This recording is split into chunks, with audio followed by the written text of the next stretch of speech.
Here we go. What's up, everybody? This is Jose Trujillo, world's greatest living artist. I'm here in my studio and I'm about to record a little painting of a little bird here for you beautiful people to see. If you guys have any questions, please don't forget to put the comments below. Place your questions on the comments below. I do read them. I'm getting back to more and more of you, and so I'd love to hear your feedback. Okay, it's important to me to hear your feedback. It's just this, right, amigos? All right. This Mexican dude is going to paint this little bird right now, so be there or be square. The simplicity of how I paint, guys.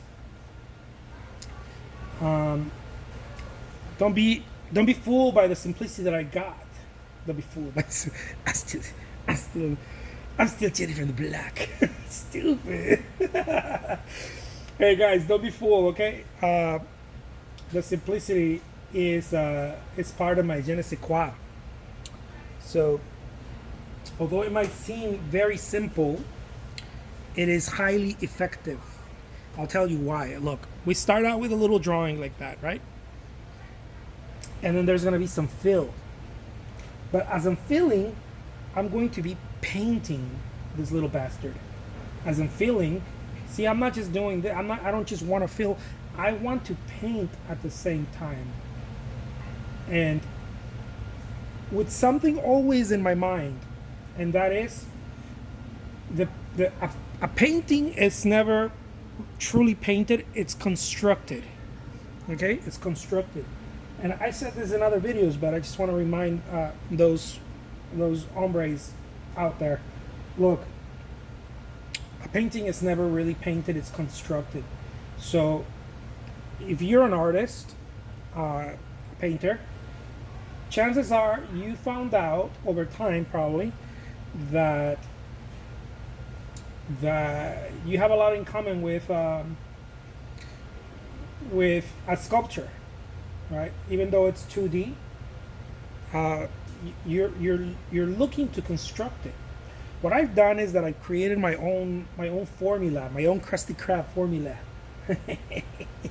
I created my own over years and years of practice, where I started realizing, look, I cannot paint this linear, right? It can't be like, oh, I'm going to paint this and I'm going to paint this till it's really nice, that part, and then I'm going to move on. It cannot be linear. I'm going to have to attack the whole thing and come back to it, and then come back to it and come back to it. But it's going to be in a short period of time. And no, it's not speed painting. Some people think, well, that's speed painting. It's not speed painting. And it's also not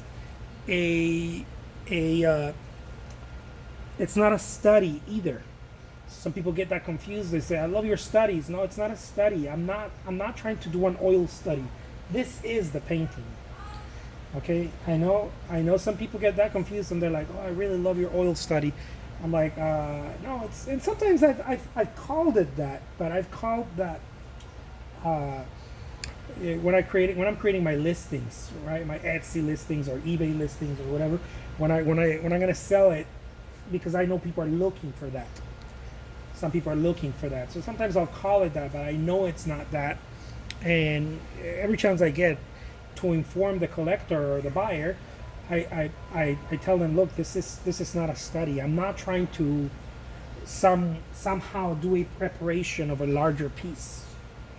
That's what a study is. You do sort of a preparation of a larger piece. This is not what I'm doing. This is the final painting. And as you saw, look, I'm coming back to it and I'm coming back to it. I'm not painting it linear. And I came up with that idea of painting linear because this is how most of us are learn how to paint.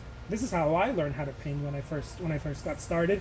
I didn't like it because that's not how I painted before I was learning how. When I was a kid, or when I drew, or when I was painting, right before I decided I was going to do this, more professional, I realized that I would do something like what I'm doing right now, right there, and then I would go and move somewhere else, and then I would change color and get back to that area over and over in different ways, but in a very short period of time. So I started calling it dynamic painting, right? In my own mind, as of course I didn't have the language right away. Over the years, I started recognizing what I was doing, and I'm like, oh, I'm attacking this in attacking, approaching, whatever you want to call it, in a dynamic way. I'm not really, you see, I did that, and then I moved there. All you gotta do is just watch what I'm doing. I'm moving dynamically because I'm constructing it.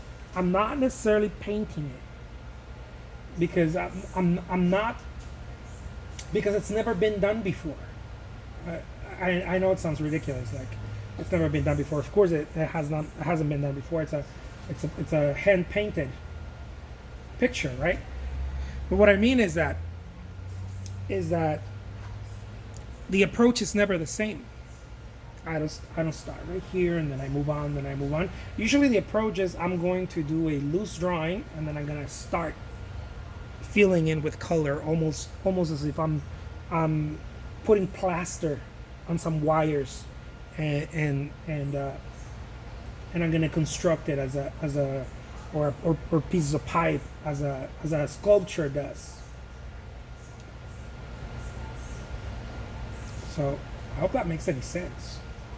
I know a lot of people have been asking me how do I do this so loosely, and it's because I am counting on understanding that the first brushstrokes are never set in stone, and neither are the last ones. I mean, that makes any sense. I don't know. They're not set in stone. The picture is alive, and I want to approach it that way. I don't want to approach it as okay, we're done with this, let's move on to the next part of the painting. I want to use the same colors, and because you're missing stuff. If this also makes any sense, you're missing stuff. You're always finding new stuff in that lapse of time when we're creating the artwork. So as I'm painting right here, I realize, oh look, I didn't think about this little line right here. I didn't think about that little line. With a completely different color that I would have done it. And I don't go and change the color in my brush. You see? Look at that green. Why is that green there? So it helps me create a dynamic piece. It helps me see it differently. And so the viewer sees it differently as well. I always believe that as an artist, my work, your work, is extremely important for the world, because we're in a way teaching people to see with an open mind, an open perspective, and not see things the same way that everybody else is seeing. See things a little bit differently. Because when you're open to seeing things differently, perspective is everything. When you're open to seeing things differently, your heart becomes more understanding. We all become better humans when we learn how to see differently. We just do. Perspective is everything. I mean, sages have been saying this for many, many, many years. It is all perspective. It's all perspective. This is why Picasso's work is extremely important, whether you like it or not. Matisse's work, Monet's work is extremely important to the world. Why? Because they taught us to see differently, through a different lens. It was a different perspective.